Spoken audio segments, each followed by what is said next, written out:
Assalamualaikum Pak Ustadz Dadang. Waalaikumsalam warahmatullahi wabarakatuh. Terima kasih ya berkenan datang ke sini. Oke, saya perkenalkan kepada penonton. Beliau adalah Ustadz Dadang, Ustadz spesialis pemandian jenazah, ya, pemulasaraan ya. Pemulasaraan biasa. Memandikan dan semuanya. Gini Pak Ustadz, dari kapan itu kok Pak Ustadz Dadang itu terkenal terbiasa diundang kalau orang meninggal? Pertama awal itu dari tangga kelas 4 SD, mulai pertama itu ngintip-ngintip. Kalau ada orang mengajian mayat tuh suka ditutupin. Ditutupin. Suka ditutupin ya. Nah, waktu pertama saya cuma ngintip-ngintip aja. Nggak ada minat pun untuk pemandian mayat. Hanya untuk ngintip-ngintip aja. Setiap ada orang meninggal ngintip-ngintip. Setiap ada orang meninggal ngintip-ngintip. Sampai penguburan saya ikut. Lihat ngintip-ngintip dulu. Berhubungan dan berjalannya waktu dengan akal balik mulai dewasa, jam tepatnya kelas 2 STM waktu itu. Saya ikut guru saya Ki Zainal Abidin rahimahullah. Mudah-mudahan Allah mengampuni dosa-dosanya beliau. Tepatnya di daerah Taman Kopok Sayati. Beliau setiap mau pemandian mayat selalu bawa teman. Istilahnya kalau bahasa itu kenek. Waktu itu keneknya sakit. Kebetulan yang ada cuma saya. Bahasa beliau bahasa Sunda dan diajar mana? Urang ngilu ngamandian mayat euy. Nempoe hungkul. Mana nempoe hungkul. Nah, saya ikut waktu itu. Pas waktu saya ikut, pas waktu mandian mayat, kebetulan mayat itu agak sedikit besar badannya. Saya tadi nggak ada rencana ikut untuk terjun langsung ke mandian mayat sampai basah tangan, enggak. Cuma waktu itu pas kebetulan keluarganya nggak ada ikut. Nah, pas kebetulan nggak ada ikut, itu guru saya bilang, "Dang, wayah nak ngiluan maneh." Nah, pertama saya pegang mayat itu. Pertama pegang mayat itu. Nah, udah pertama ikut, kok ada perasaan gimana? Yang orang nggak punya itu. Saya rasa orang nggak punya dengan perasaan itu. Gimana senangnya, gimana ngemplongnya hati ketika kita udah beres memandiin mayat. Pertama itu. Nah, kok berjalan waktu saya ikut, kok ikut jadi masalah, jadi hobi. Jadi harusnya tadi pertama mungkin baru ngintip-ngintip, kedua ikut kepaksa, terus jadi hobi, terus jadi senang.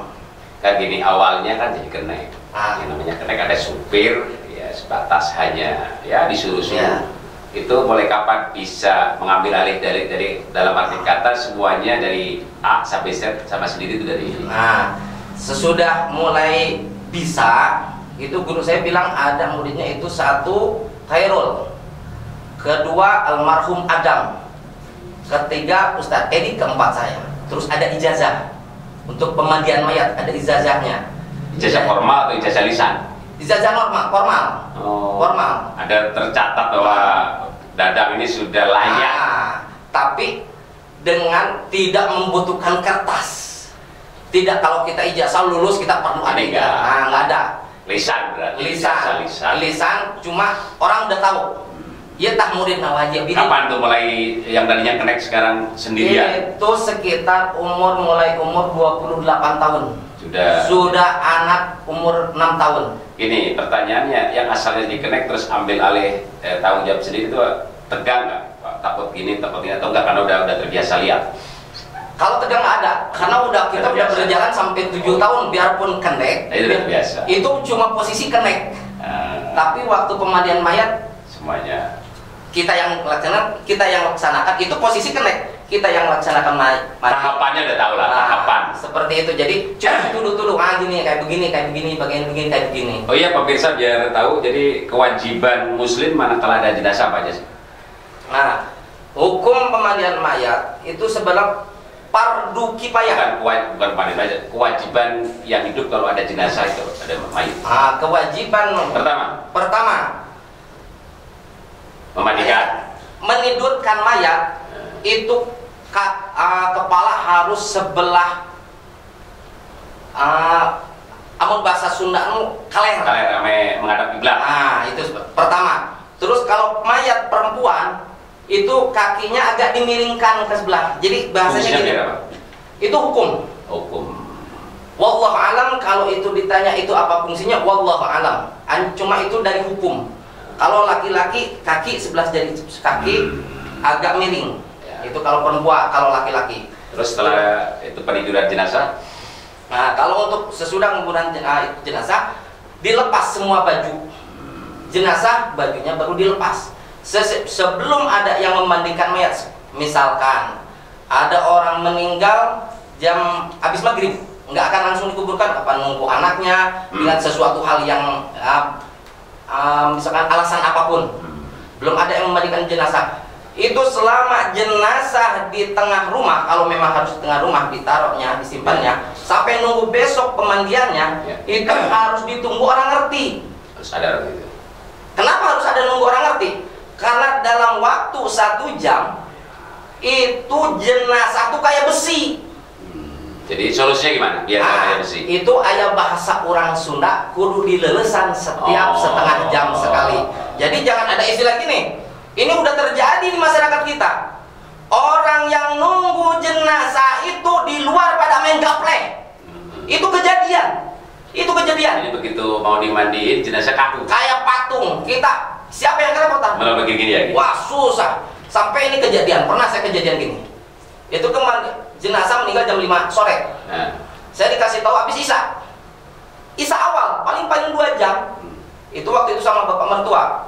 Dan ayah maut, orang ke tempatnya, orang takjiah.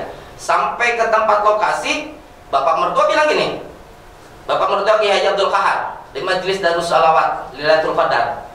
Sampai ke tempat jenazah, bapak mertua tanya sama ahli warisnya, ini meninggal jam berapa?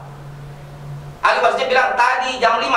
Saya lihat, waduh, udah jam 7. Sangat dilelesan. Belum. Allah ya Rabb. Berarti Allah ya Rabb. Cani lelesan pisan. Bapak mertua saya belum ngerti waktu itu.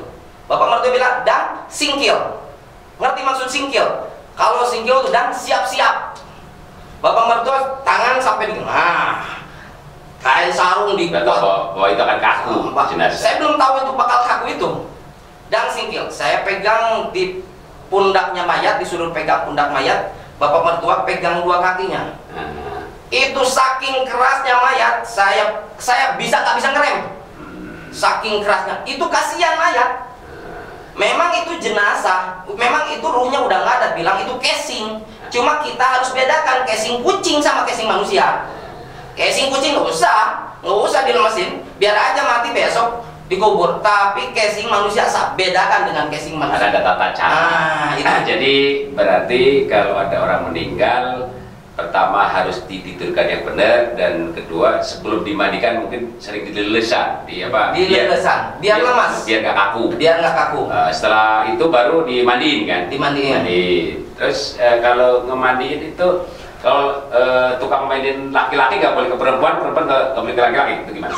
Gini, mayat laki-laki anak yang belum balik anak, itu boleh dimandiin oleh perempuan. Dengan syarat itu ahli warisnya, kecuali sudah tidak ada laki-laki sama sekali. Gitupun sebaliknya, mayat laki-laki, mayat perempuan anak tapi dengan syarat anak-anak boleh dimandiin oleh laki-laki. Diutamakan orang yang terdekatnya, itu yang boleh. Jadi ada beberapa mayat, apa syaratnya yang bisa dimandikan? 1, mayat orang dewasa. Ini kalau memandikan mayat jenazah ternyata dalam kondisi kemarau, susah air, itu biasanya ada hukumnya nggak? Ada apa jumlah satu kulah istilah untuk wudhu atau gimana? Jadi ada, kalau memang, jadi balik lagi gini, ketentuan mayat yang bisa dimandikan. 1, dewasa. 2, gimana kalau mayat posisinya tuh kebakar? Enggak, maksud jumlah air. Kalau jumlah air itu ada standar nggak? Sembarang, enggak. Cuma diusahakan seminimal mungkin. Cuma nggak bisa, kita nggak bisa ukur ini harus sekian liter, ini sekian liter, nggak bisa. Karena jenazah itu beda-beda. Ada jenazah yang kalau memang sakitnya udah lama, makannya udah jarang, nah itu sih itu lebih mudah. Itu lebih mudah, karena lebih mudahnya apa? Gimana maksud disebut lebih mudah? Kita ngeluarin kotornya mudah, karena di badannya udah nggak terlalu banyak. Berarti syarat mau dimandiin, mau dikuburkan tuh kotoran harus bersih semua. Harus bersih semua. Kalau walaupun kan yang meninggal itu orang gendut, sehat terus meninggal, konsekuensi kotorannya banyak, itu ngeluarinnya lumayan. Ngeluarinnya lumayan. Jadi gimana caranya itu? Udah kotornya udah habis nih. Kita gimana caranya? Udah tahu ini kotoran di dalamnya udah habis. Itu ada istilah kalau orang Sunda itu ayat kembang, kan kembang bayem yang hitam-hitam. Bukur. Kayak hitam. Itu udah hitam kecil. Itu yang terakhir. Itu yang terakhir. Perlu diketahui juga, ini bagus Pak Haji. Ini Pak Haji benar-benar. Ini pengen saya ingin, mumpung ada kesempatan seperti ini. Mumpung ada kesempatan seperti ini. Jarang orang yang mau soal pemandian mayat. Kenapa jarang mau? Ya seperti inilah. Jadi habis dimandikan terus mengkafankan. Kalau mengkafankan itu biasanya kain kafan udah bawa sendiri atau disiapkan atau gimana biasanya? Itu gimana daerah Pak Ji? Gimana daerah? Ada orang daerah satu RT ada udunan Rp1.000, udah ada disebut uang kematian. Adapun yang kita yang bawa orang pemandi, orang yang suka mandiin, kita punya. Terus gini, dulu kan identik kalau orang meninggal itu kan minyak nyong-nyong itu selalu ada, itu gimana? Itu ada hadisnya Rasulullah. Apa? Oh ada? Ada Rasulullah ketika ada sahabat yang meninggal, Rasulullah bilang gini, mandikan ini jenazah 3 sampai 5 kali, bila perlu lanjut sampai itu jenazah bersih, dan campurkan air pemandian itu dengan daun bidara. Kalau tidak ada bidara apa? Daun bidara. Daun bidara. Gunanya daun bidara itu, kalau sekarang kita pakai, dulu kita zaman orang tua kita pakai daun honje. Maksudnya biar daun honje saat fungsinya? Daun honje itu fungsinya supaya seset. Apa maksudnya seset itu? Itu. Terus pakai. Tadi pertanyaan Pak Ji, apa harus pakai minyak nyong-nyong? Ya itu kan identik. Itu harus duyung ya? Duyung. Ya. Apa itu harus minyak nyong-nyong? Kita identik kalau pemandian kita pakai kapur barus, direkuh, dimasukkan ke air. Itu untuk terakhir pemandian. Maksudnya buat apa? Orang yang nggak pernah ngemandian mayat nggak tahu gimana hawana eta awak mayit. Ada orang yang sesudah ngemandian mayat dia nggak bisa makan 3 hari. Trauma atau apa ya? Masih keinget lah. Bahasanya sebel. Maksudnya untuk mengurangi itu, ya. Biar biar untuk menyatukan penciuman. Ya. Dan disunatkan juga untuk wewangian. Apa harus minyak duyung? Nggak apa-apa, minyak yang lain juga. Jadi apapun bisa. Ya. Cuma sarannya jangan beralkohol. Itu aja. Setelah dikafankan, diikat, terus disolatkan gitu. Ya. Biasanya kalau jenazah itu pada saat itu langsung disolatkan atau nunggu besok mau dikuburkan, atau jenazah itu bisa disolatin orang berkali-kali atau gimana? Kayak gini, kalau itu samaran juga Pak Haji. Ada orang keluarganya memang udah beres, tinggal disolatkan. Tapi harus ini. Kalau udah dimandiin, udah dikapanan, itu harus sholat. Kalau soal penguburan bisa besok, kalau nunggu memang harus ada. Maksudnya gini, sholat itu boleh berkali-kali, jadi boleh. Pada saat itu kan disolatin oleh beberapa orang, terus orang datang disolatin lagi, itu nggak masalah? Nggak ada masalah. Itu ada sahabat Rasulullah SAW yang menyebutkan ada anaknya meninggal, Rasulullah mensolatkan, terus ada istrinya amanat, bapaknya belum datang ini ya Rasulullah, bapaknya belum datang, dan bapaknya siapa tahu pengen ngedoain yang terakhir itu sholat berdoa. Rasulullah bisa nunggu bapaknya meninggal, nunggu sampai jenazah. Itu jadi dalil juga. Banyak ulama-ulama kita yang bisa dengan karena keterbatasan tempat mencolatkan 2 kali. Ada yang keterbatasan tempat, atau yang mau menyolatkan banyak, cuman keterbatasan tempat, jadi bisa keterbatasan tempat juga. Bisa juga karena menunggu seseorang, bisa menunggu seseorang itu bisa saja. Cuma diutamakan itu mayat sudah dimandikan, sudah dikafani, untuk kalau memang harus sholatkan beberapa. Oh iya, tentang kafan, kain kafan itu kan identik dengan warna putih. Kalau pakai warna lain itu gimana? Tidak masalah. Kebiasaan putih, warna lain. Ya, itu waktu Siti Fatimah radhiyallahu anha meninggal, dikafankan dengan sorbannya Rasulullah. Jadi nggak masalah. Nggak ada masalah. Warna lain. Kayak mau kena katanya harus putih, hitam pun nggak ada masalah. Mau coklat pun nggak ada masalah. Oh ya. Itu nggak ada masalah. Habis tadi disolatkan, dikuburkan. Itu kan kalau tata cara menguburkan kan kita ada talqin, ada di adzani itu hukumnya gimana?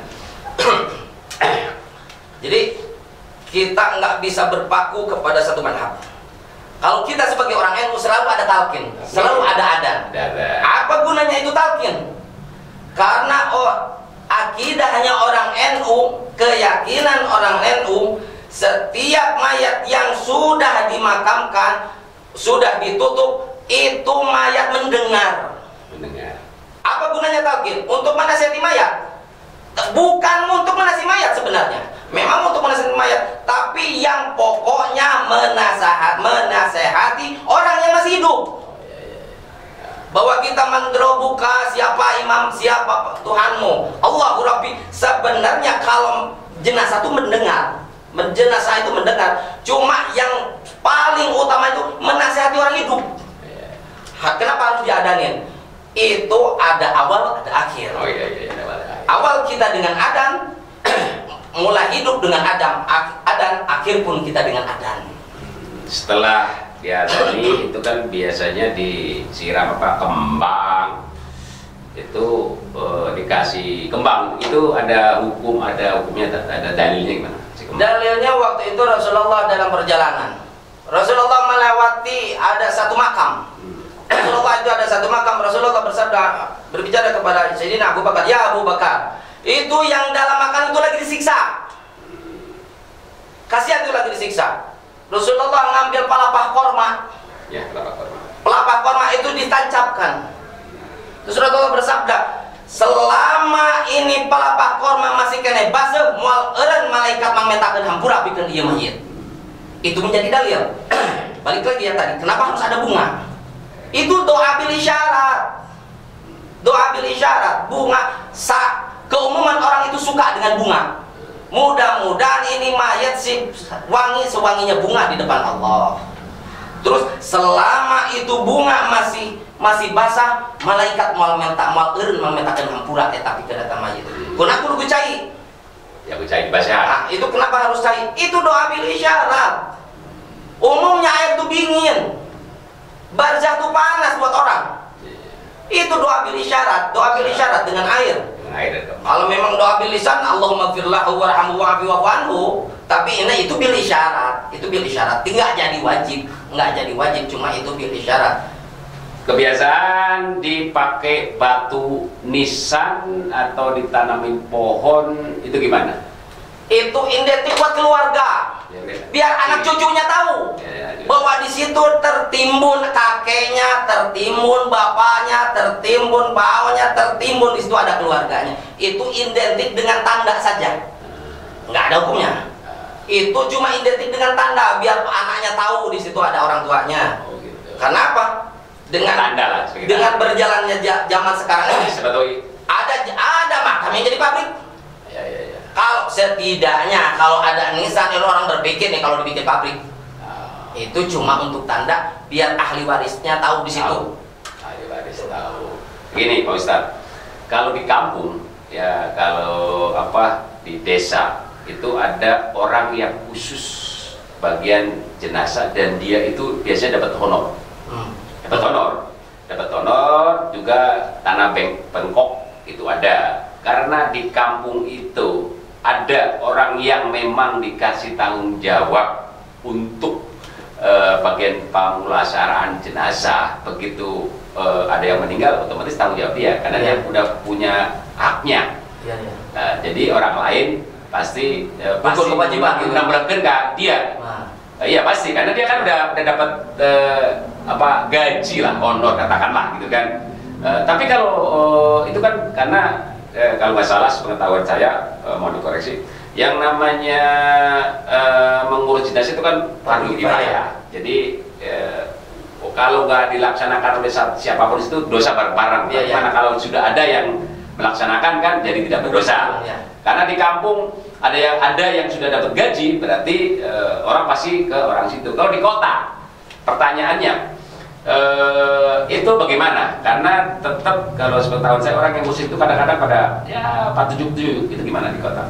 Makanya saya tadi pertama dari awal saya pengen menentukan dulu hukum ini fardu kifayah. Ya. Hukumnya ini mandian mayat tuh dari awal saya pengen menerangkan hukum mandiin mayat itu fardu kifayah. Fardu kifayah apabila ada yang mudah memandikan gugur semua. Tapi apabila sudah tidak, kalau tidak ada yang memandikan kudu, bahasana kudu. Siapa yang wajib memandikan mayat itu? Satu, harus orang yang diwasiatkan dulu. Bukan biarpun ada seseorang yang sudah ditunjuk, gajinya udah jelas, honornya udah jelas, tetap yang wajib memandikan mayat itu orang yang diwasiatkan dahulu.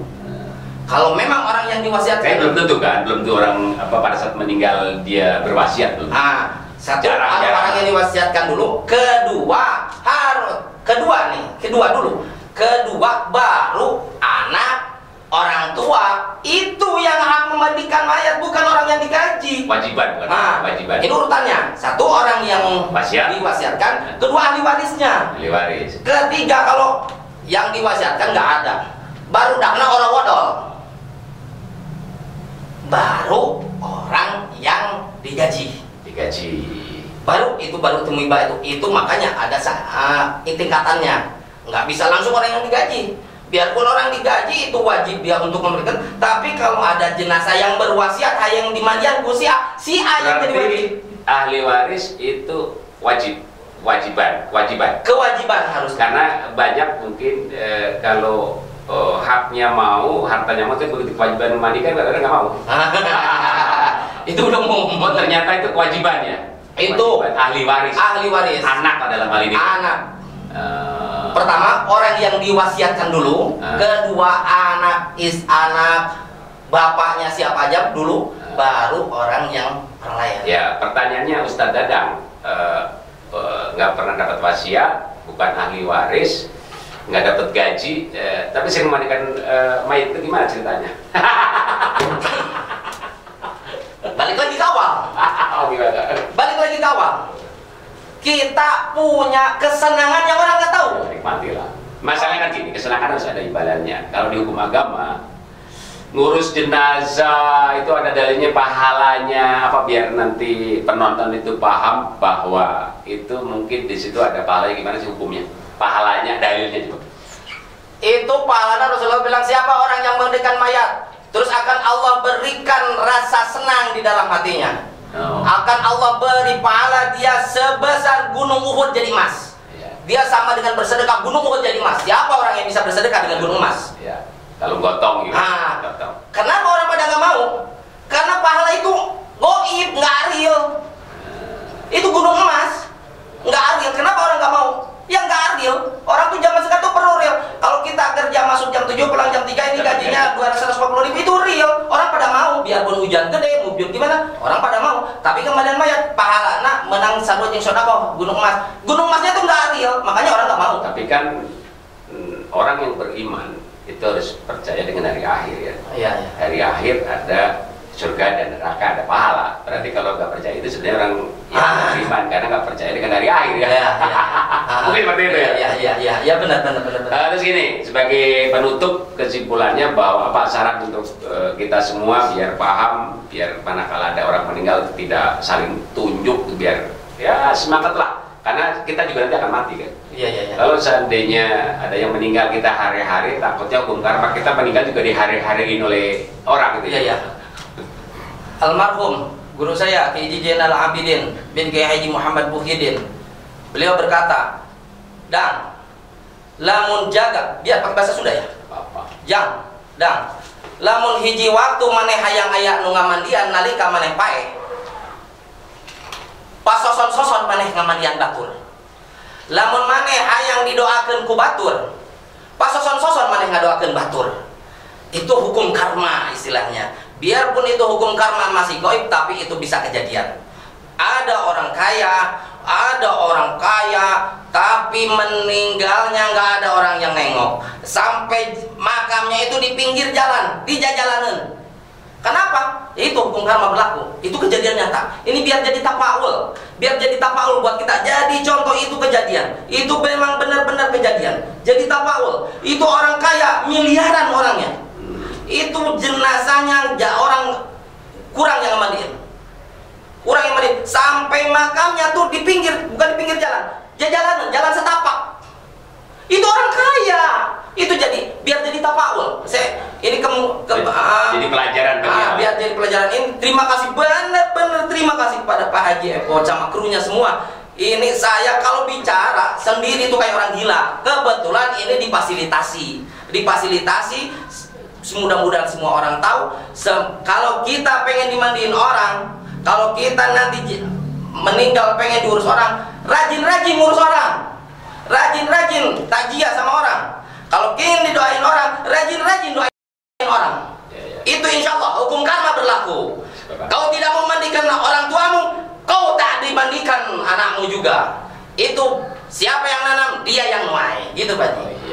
Oke, jadi kalau di Al-Quran mungkin ada ayat ahsatu li anfusikum wa in ahsatu falaha gitu kan. Iya. Jadi kebaikanmu untukmu, kejelekanmu untukmu juga. Satu lagi Pak Haji, maaf. biar jadi contoh. Istilah kalau bahasa Sunda buruh. Upah. Kau akan senang. Kau tidak akan merasa senang. Di mana senangnya hati kalau kau sudah urus itu mayat sampai beres. Orang lain nggak punya, cuma orang yang mengurus yang tahu gimana enaknya. Itu janji Rasulullah. Kenikmatannya. Janji Rasulullah seperti itu. Itu kejadian, enak benar-benar. Hampang teh. Biarpun kita udah gede itu, waktu itu hilang. Itu ingat. Itu. Kau nggak percaya, laksanakan. Oke, Pak Ustadz Dadang, terima kasih ya. Semoga obrolan ini bermanfaat karena kata Nabi, kullu nafsi dha'iqatul maut, jadi semua yang bernafas itu bakal mati, termasuk kita semua ya. Jadi kalau kita pada saat hidup kita mungkin respect atau suka memandikan mayat, nanti kita juga akan diurus oleh orang lain, jangan sampai terbengkalai di tengah jalan. Amin. Demikian sobat Kang Epot, terima kasih, sampai jumpa.